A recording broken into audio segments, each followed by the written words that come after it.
નમસ્કાર. કેમ છો વિદ્યાર્થી મિત્રો? હવે ધોરણ 12 વિષય અર્થશાસ્ત્ર, એમાં પ્રકરણ નંબર 9 વિદેશ વેપાર. વિદ્યાર્થી મિત્રો, સૌથી પહેલાં તો ફરી એકવાર હું તમને રિમાઇન્ડ કરાવું કે આ પ્રકરણમાં આપણે જે વિષય વસ્તુ સરકારશ્રીએ રદ કરેલું છે એ તમારા પાઠ્યપુસ્તકમાં ચેપ્ટર શરૂ થાય ત્યાં પહેલાં જ પેજ ઉપર બોક્સ આપેલું છે. એ બોક્સમાં પેન્સિલથી ત્યાં આપણે ટીક કરી દઈશું. જેમ કે આંતરિક વેપાર અને આંતરરાષ્ટ્રીય વેપારનો અર્થ તેમજ વિદેશ વેપારના કારણો, આ બંને કોર્સમાં છે. આપણો પ્રથમ સેશન જે હતું એના પર હતું. ત્યાર પછી વિદેશ વેપારનું સ્વરૂપ એ રદ કરેલો મુદ્દો છે, એટલે સ્વરૂપ આપણે નથી લીધું. આંતરિક વેપાર અને વિદેશ વેપાર એ બંને વચ્ચેનો તફાવત એ આપણું બીજું સેશન હતું, એ કોર્સમાં છે. ત્યાર પછી 9.5, 6 અને 7 એટલે કે વિદેશ વેપારની પ્રવર્તમાન સ્થિતિ, વિદેશ વેપારમાં ભારતનો હિસ્સો અને ભારતના વિદેશ વેપારનું કદ, સ્વરૂપ અને દિશા, એના 3 મુદ્દા 9.7.1, 2 અને 9.7.3. તો આ 3 મુદ્દા પણ આપણા ચાલુ વર્ષના શૈક્ષણિક સિલેબસમાં નથી. ત્યારબાદ હવે રહ્યું 9.8 લેણદેણની તુલાનો ખ્યાલ, એના પ્રકારો, એના ખાતા, એને અસર કરતા પરિબળો, એક ઉદાહરણ તરીકે કોષ્ટક, અને લાસ્ટ બટ નોટ લીસ્ટ હુંડિયામણ દરનો ખ્યાલ. તો વિદ્યાર્થી મિત્રો, આટલું આપણે ભણવાનું છે આ પ્રકરણમાંથી. આ પ્રકરણમાંથી ખાસો એવો પોર્શન સરકારે ચાલુ વર્ષ માટે રદ કરેલો છે. સ્પેશિયલી કોરોના એપિડેમિક્સ જે છે એને ધ્યાનમાં રાખીને 30% સિલેબસ જે રદ કર્યો છે એના અનુસંધાનમાં અત્યારે મેં તમને જે વાત કરી એ રદ કરેલા સિલેબસની વાત કરી. તો હું એકવાર રિમાઇન્ડ કરાવી દઉં કે વિદેશ વેપાર એટલે શું. વિદેશ વેપાર એટલે દેશની ભૌગોલિક સરહદોની બહાર બે દેશ વચ્ચે થતો વેપાર એટલે વિદેશ વેપાર. વિદ્યાર્થી મિત્રો, આંતરિક વેપાર દેશની ભૌગોલિક સરહદોની અંદર જ જુદા જુદા પ્રદેશો, રાજ્યો વચ્ચે થતો વેપાર એટલે આંતરિક વેપાર. જ્યારે વિદેશ વેપાર એ દેશની ભૌગોલિક સરહદોની બહાર બીજા દેશ સાથે થતો વેપાર. દાખલા તરીકે જાપાનથી યંત્રો ભારતમાં લાવવા અથવા ભારતમાંથી ચાની નિકાસ અમેરિકા કરવી, એ વિદેશ વેપાર છે. આપણે એના કારણો ભણ્યા, એનો તફાવત પણ ભણ્યા. આંતરિક વેપાર અને વિદેશ વેપારમાં શું તફાવત છે આજે આપણે વાત કરીએ છીએ. લગભગ આના પછીનું એક સેશન આપણે લઈશું અને આ પ્રકરણ પૂરું થશે. Concept of balance of payment, લેણદેણની તુલાનો ખ્યાલ. યાદ રાખજો વિદ્યાર્થી મિત્રો, લેણદેણની તુલા અને વેપાર તુલા એ વિદેશ વેપારના ઘટકો છે. લેણદેણની તુલા એટલે શું? લેણદેણની તુલા એટલે કોઈ એક દેશના અન્ય દેશો સાથેના વેપારના મૂલ્યનું સરવૈયું. આ સરવૈયું છે, બેલેન્સ છે, જેમાં વસ્તુ અને સેવાઓના વેપારનું મૂલ્ય, સાધનોની હેરફેરનું ખર્ચ અને મૂડી વેપારના મૂલ્યની નોંધણી થાય છે. વિદ્યાર્થી મિત્રો, એનો ખરેખર અર્થ જોવા જઈએ તો ચોપડીમાં તમે ત્યાં અર્થ આપેલો છે, 1 માર્ક્સ લખી દો બાજુમાં. હું અર્થ સમજાવું છું. લેણદેણની તુલાનો અર્થ સમજીશું એટલે આપોઆપ એની સાથે વેપાર તુલાનો પણ ખ્યાલ, ભલે પુસ્તકમાં નથી આપ્યો પણ તમારા માટે એ અગત્યનો છે, ભવિષ્યમાં એ કામ લાગે એવો છે, તો એ પણ જોઈ લઈશું. વર્ષ દરમિયાન દેશની ભૌતિક એટલે દ્રશ્ય, વિઝિબલ, જે જોઈ શકાય છે, અને અભૌતિક એટલે અદૃશ્ય, જેને જોઈ નથી શકાતી એવી સેવાઓ. ભૌતિકમાં વસ્તુ આવે અને અભૌતિકમાં સેવા આવે. તો ભૌતિક એટલે કે દ્રશ્ય અને અભૌતિક એટલે કે અદૃશ્ય આયાત નિકાસનું મૂલ્ય દર્શાવતું હિસાબી સરવૈયું એટલે લેણદેણની તુલા. યાદ રાખજો વિદ્યાર્થી મિત્રો, ફરી રિપીટ કરું છું, ભૌતિક કે દ્રશ્ય ચીજો એટલે વસ્તુ અને અભૌતિક અદ્રશ્ય ચીજો એટલે કે સેવાઓ. તો વસ્તુને આપણે ભૌતિક કહીશું અને સેવાને આપણે અભૌતિક કહીશું. દાખલા તરીકે આપણે વિદેશ વેપારમાં ચાની નિકાસ કરીએ છીએ તો એ વસ્તુ થઈ, પણ કોઈક ફોરેન ટેકનિશિયન્સની સર્વિસ આપણે લઈએ છીએ, એને અહીંયા નોકરી પર રાખીએ છીએ, અથવા આપણા દેશમાંથી કોઈ બુદ્ધિધન ડ્રેન ઓફ બ્રેઇન જેને કહેવાય વિદેશમાં જઈને કામ કરતો હોય અને ઇન્કમ લાવતો હોય તો તેને આપણે સેવા કહીશું, કે જે અદ્રશ્ય છે, અભૌતિક છે. તો વિદ્યાર્થી મિત્રો, એને આધારે હવે વેપાર તુલા એટલે શું? તો વેપાર તુલા એટલે ફક્ત દ્રશ્ય વસ્તુઓની આયાત અને નિકાસ મૂલ્યનું સરવૈયું. ફક્ત દ્રશ્ય એટલે કે ફક્ત ભૌતિક વસ્તુઓ એટલે કે ફક્ત ચીજ વસ્તુઓ. સેવાઓનો સમાવેશ વેપાર તુલામાં થતો નથી, આ યાદ રાખજો. હવે હું બંને પેરેલલ એક સાથે બોલું છું. જો વેપાર તુલા એટલે ફક્ત ભૌતિક ચીજવસ્તુઓની સેવાઓનું ભૌતિક ચીજવસ્તુઓનું આયાત મૂલ્ય અને નિકાસ મૂલ્યનું સરવૈયું.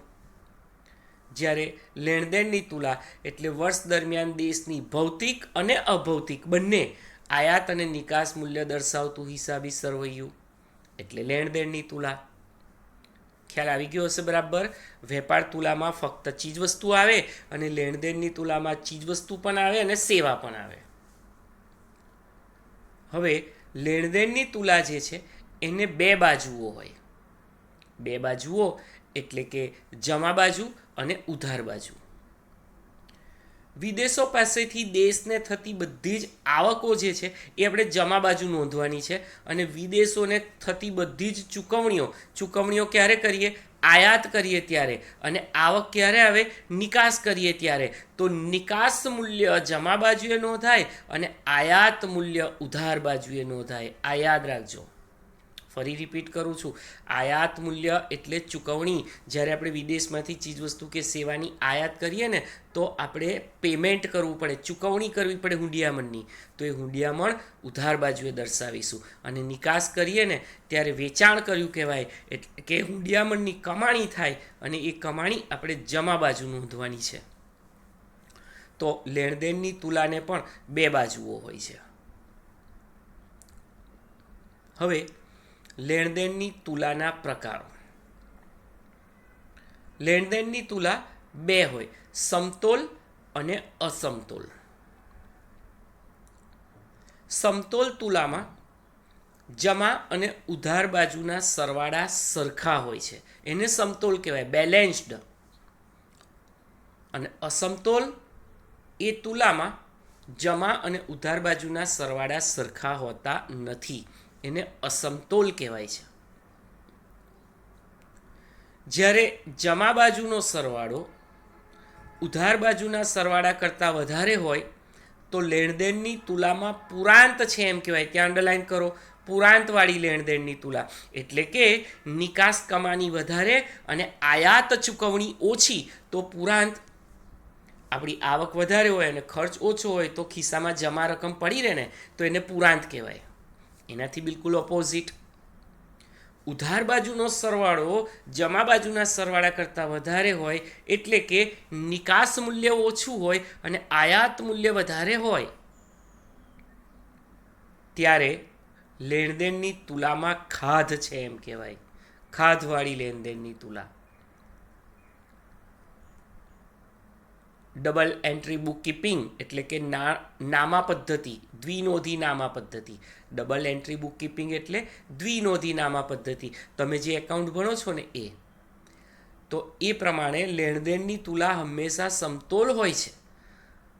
પરંતુ વાસ્તવમાં રિયાલિટી ચકાસીએ તો ખબર પડે કે તેમાં કાં તો ખાંધ હોય કાં તો પુરાંત હોય. ખાધવાળી હોય તો સમજવાનું કે આયાત મૂલ્ય વધારે છે, અને પુરાંતવાળી હોય તો સમજવાનું કે નિકાસ મૂલ્ય વધારે છે. મિત્રો, તો આ પ્રમાણે તમને પરીક્ષામાં 2 માર્ક્સમાં અલગથી પૂછાય લેણદેણની તુલાના પ્રકારો. ફરીથી રિપીટ કરું છું, લેણદેણની તુલાના 2 પ્રકારો છે, સમતોલ કે જેનું આયાત મૂલ્ય અને નિકાસ મૂલ્ય બંને સરખું છે, એટલે કે ઉધાર બાજુ અને જમા બાજુના સરવાળા સરખા છે. અને અસમતોલ લેણદેણની તુલા, એના સરવાળા સરખા નથી હોતા.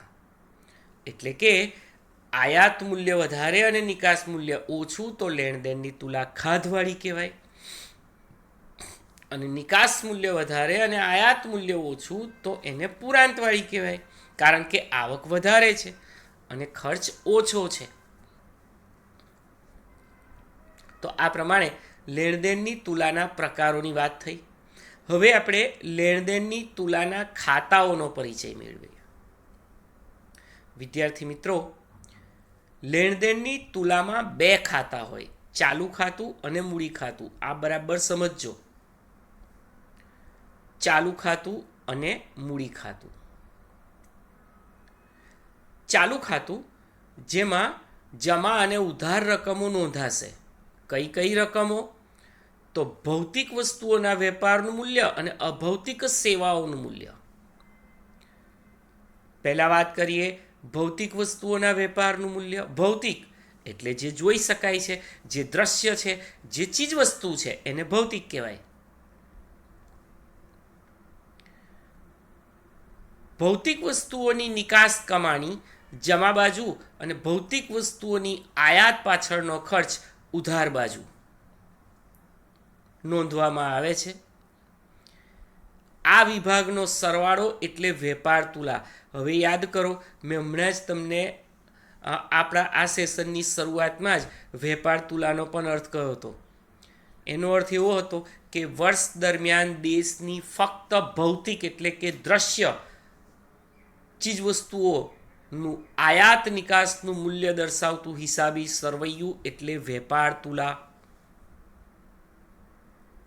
અને ભૌતિક અને અભૌતિક બંને ભેગા દર્શાવો છો, એને દર્શાવતું હિસાબી સરવૈયું એટલે લેણદેણની તુલા. એનો અર્થ એ થયો કે લેણદેણની તુલા વેપારની તુલા કરતાં વ્યાપક છે, મોટી છે, વિશાળ છે. વેપાર તુલાનો લેણદેણની તુલામાં સમાવેશ થઈ જાય છે.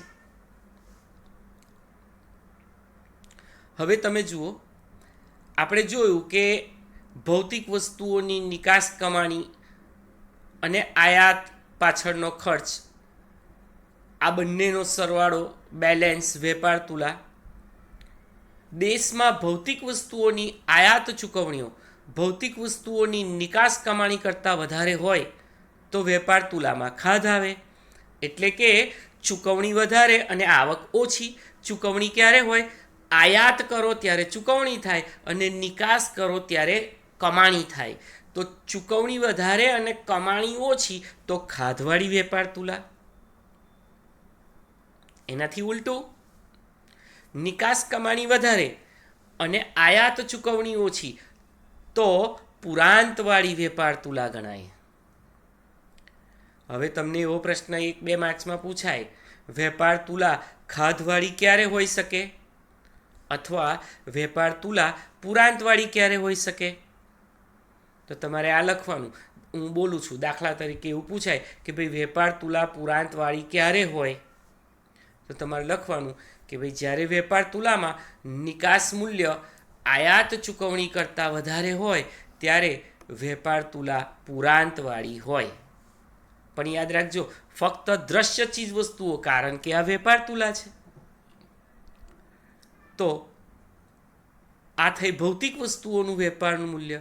હવે બીજું, અભૌતિક સેવાઓનું નિકાસ કે આયાતથી થતી આવક અને જાવકની નોંધ પણ ચાલુ ખાતામાં જ નોંધાશે. આપણે અત્યારે લેણદેણની તુલાના 2 ખાતા ભણીએ છીએ. પહેલું ચાલુ ખાતું અને બીજું મૂડી ખાતું. ચાલુ ખાતાની અંદર બીજો મુદ્દો આપણે અભૌતિક સેવાઓનો કરીએ છીએ. તો આ પહેલો ભૌતિક વસ્તુ અને બીજું અભૌતિક વસ્તુના સંયુક્ત સરવાળાને ચાલુ ખાતાની તુલા કહેવાય. હવે ચાલુ ખાતાને આધારે મૂડી ખાતું. મૂડી ખાતામાં એક દેશના અન્ય દેશો સાથેના મૂડી વ્યવહારોનું મૂલ્ય નોંધાય છે. એક દેશના અન્ય દેશો સાથેના મૂડી વ્યવહારોનું મૂલ્ય નોંધાય છે. એટલે વિદ્યાર્થી મિત્રો, અહીંયા તમામ પ્રકારની આવક અને જાવક એટલે કે હુંડિયામણની કમાણી અને હુંડિયામણનો ખર્ચ બંનેની નોંધ આ મૂડી ખાતામાં કરવામાં આવે છે. એની અંદર લાંબા ગાળાનું ઋણ, ટૂંકા ગાળાનું ઋણ, સોનાની ખરીદી, સોનાનું વેચાણ, આ બધાનો સમાવેશ આપણે મૂડી ખાતામાં કરીએ છીએ. અને ચાલુ ખાતા અને મૂડી ખાતા બંનેના સરવાળાને લેણદેણની તુલા કહેવાય. હવે બરાબર મારી વાત ધ્યાનથી સમજજો. લેણદેણની તુલાના બે ખાતા. પહેલું ચાલુ ખાતું. ચાલુ ખાતામાં ભૌતિક વસ્તુઓ અને અભૌતિક સેવાઓ આ બંનેનો સરવાળો એટલે ચાલુ ખાતાની તુલા. અને મૂડી ખાતાની અંદર બંનેના વ્યવહારો, મૂડી વ્યવહારોની નોંધ કરવામાં આવે. બોન્ડ, શેર, સોનું, આ બધાનું ધિરાણ અથવા તો સ્થાયી મૂડીરોકાણ, ઋણ લીધું હોય, લાંબા ગાળાનું દેવું કર્યું હોય, આ બધું જ મૂડી ખાતામાં નોંધવામાં આવે. અને ચાલુ ખાતા અને મૂડી ખાતાના સરવાળાને આપણે લેણદેણની તુલા કહીએ છીએ.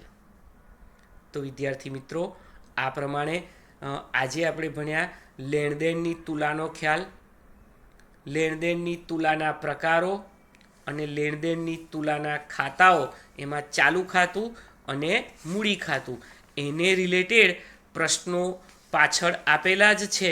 તમે સ્વાધ્યાય જોશો એટલે તમને ખ્યાલ આવશે.